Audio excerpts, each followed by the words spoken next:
And we are back here. We're going to change things up a bit, as you guys heard in that last interview session.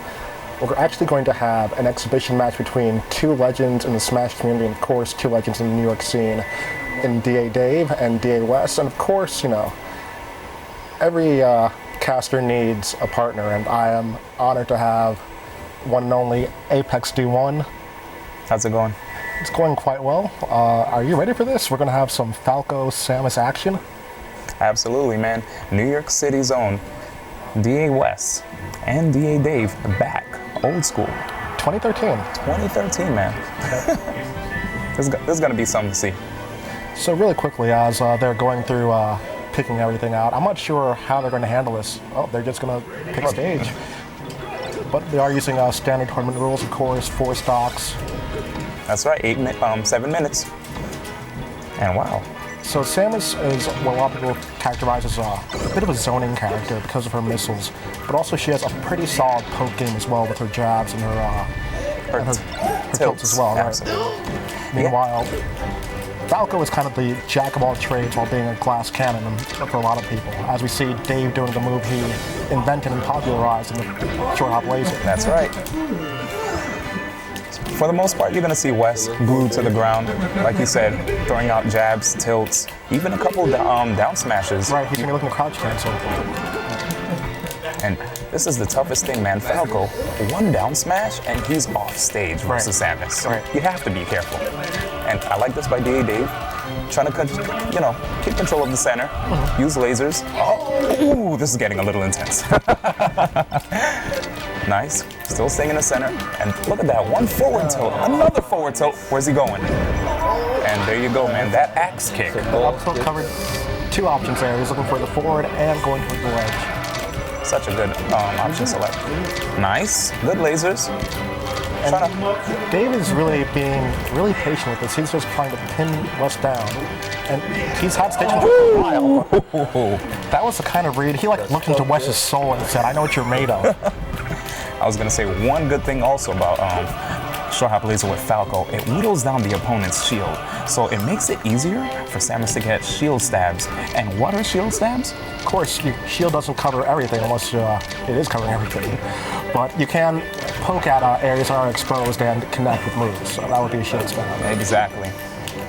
And if a Falco gets just 1 down air, it could lead to a good amount of damage, even on Samus. Yeah, even though Samus is on the kind of on the floatier end of the spectrum, you can chain a few of them together if you are able to read things like their directional influence. That's right. And directional influence, if you guys do not know, it helps one get out of combos. It also helps you with surviving. If you get, you know, the last hit of a combo that would just send you off stage, you should use survival DI, basically holding up and towards the stage. And good stuff by Wes. My goodness. Nice. Once again, catches that good read. Wes always going for those rolls, and Samus's roll is actually not that good. Yeah, it's really, really slow, and he's catching them now both times, trying to get back to center stage. I don't know if Wes is probably trying to condition him with those rolls, but I mean, it cost him 2 stocks. We'll see. Nice, 23%. And now just poking away and using that shine, not just for combos, but to send those projectiles back. And did you notice how Wes is even using his shield to send those projectiles back as well? Right. Those power shields. And here we are in the rock transformation. Now, usually in Pokemon Stadium, you'll see a lot of people not play during transformations because of how wacky and zany things can become there. Oh, wow. I just learned something new today. And right now, I think Wes has, oh, okay, he doesn't have it, but he can get the extender. Now, what's that, D1? Samus's extender, apparently, the grapple, it moves in a certain way where it could, I can't even explain it, but it just extends. It extends, man, it extends. And Wes had a called shot there. He was expecting that short hop laser, and Dave I think he got kind of lucky there. He ended up being short hopping right over it. That's right. Nice up air.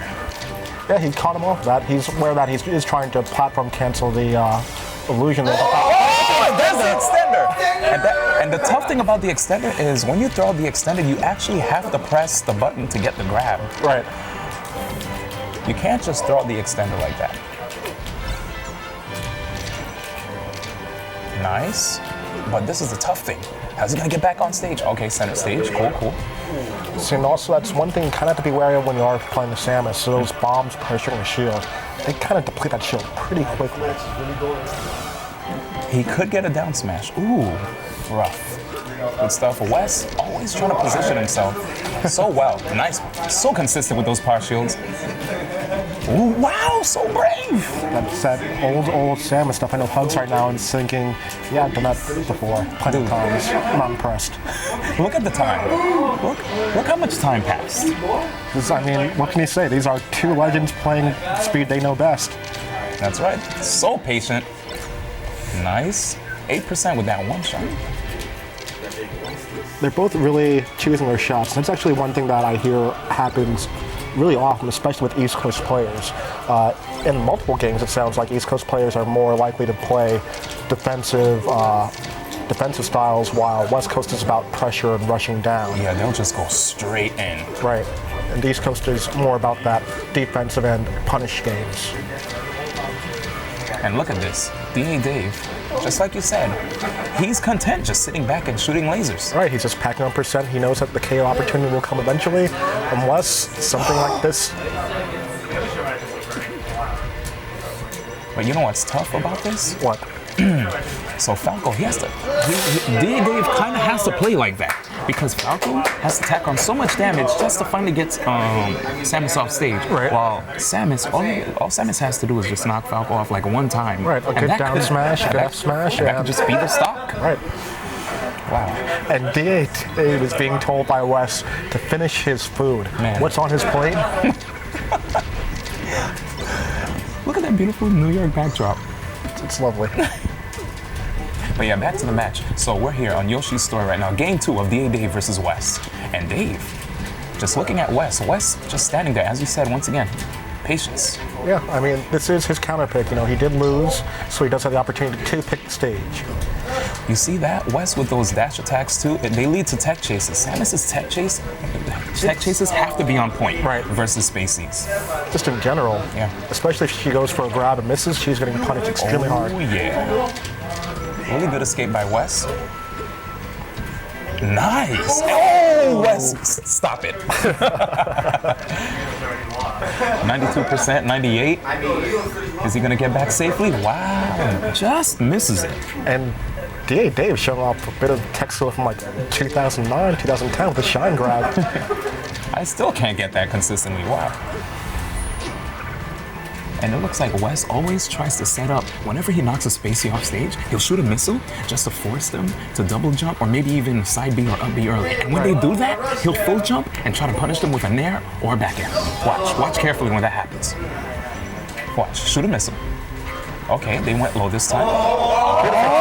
He's still gonna make it back. Good exchange. That was really good. No power shields this time from Wes. And what does he do? He tries to jump out. Let his shield recover a little bit. Nice, gets a power shield there. He went in his shield. Nice respect by Wes. Yeah, just waiting. Trying to just zone him out and poke him out. Nice. Once again, wave dashes out of shield. Always key versus Falco. You don't want to be stuck in your shield too long. Nice. Oh my God! Oh, he tried to bite off a little more than he could chew right there. That was ridiculous. Nice down smash, but DA Dave is at a one stock deficit. This is the toughest part right here as a Spacey. Okay, wow, okay, he's a little too brave. Yeah, the all or nothing. Good stuff, 3 stocks. 120% on Yoshi's. It's not looking too good. If I'm him, I'm thinking I want to go for a shield poke down tilt. Kind of finish him off the top. Wow, Wes. Wes just so smart. That's so good. Nice. Look at that wave dash back. Okay. He definitely tried to go for the read. I'm surprised he didn't shoot a missile there. And Samus, of course, ton of options when recovering. You have the bomb jumps, the standard up B, and of course you have the grapple as well. And it's kind of a... Wow, the hardest of reads. Oh, he's freestyling right now. And that's one of the beautiful things in Smash, you know, there are no true combos. Everything's in your hands, both on offense and defense. If your DI fails, you're gonna get punished super hard for it. All improv, baby. Nice missiles by Wes, man. I'm telling you, it's scary. We have a Doom call, hidden missiles I hear in the background. Once again, good up B. Up B's out of. Ooh, that was scary. Probably the end of Dave. He's at extremely high percent. Yeah, and the funny thing is, Falco already spawns at death percent. So to see at 152, I don't know. Oh, Dave is trying to go for The lip. Yeah. And 2-0 in Wes's favor. That's right. Deadly Alliance's West takes it. Gotta finish your food, Dave. Gotta finish your food.